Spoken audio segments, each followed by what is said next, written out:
মা আজকে করেছে বড় বড় পুঁটি মাছের ঝাল আলু দিয়ে কাঁচা লঙ্কা চিড়ে। বাবার এখন এই পাতলা খাবারই খেতে হবে, শরীরটা একটু খারাপ হয়েছে, তার জন্য এরকম পাতলা করে করেছে। দেখো মেয়ের জন্য দেখো একটা ফ্যান এনেছিল, মুরগির ফ্যান, সেটা করে দিচ্ছে মা ওকে কষা কষা করে। আর মা একটু ওখানে বসে আছে। দেখো এবার চিকেনটা হয়ে গেলে পারেই আমাদের এই খাওয়া দাওয়াটা হবে।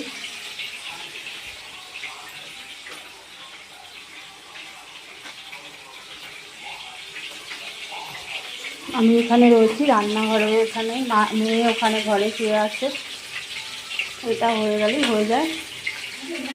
এই দেখো চিকেনটা চাপা দিয়ে করছে মা। এটা একটু টাইম নিয়ে করতে হবে, না হলে মাংসগুলো ভেতরে কাঁচা থেকে যাবে। চলো সবাইকে শুভ দুপুর। আমরা রান্নাবান্না হয়ে গেলেই খাওয়া দাওয়া করে নেবো, তোমরাও সবাই খাওয়া দাওয়া করে নাও।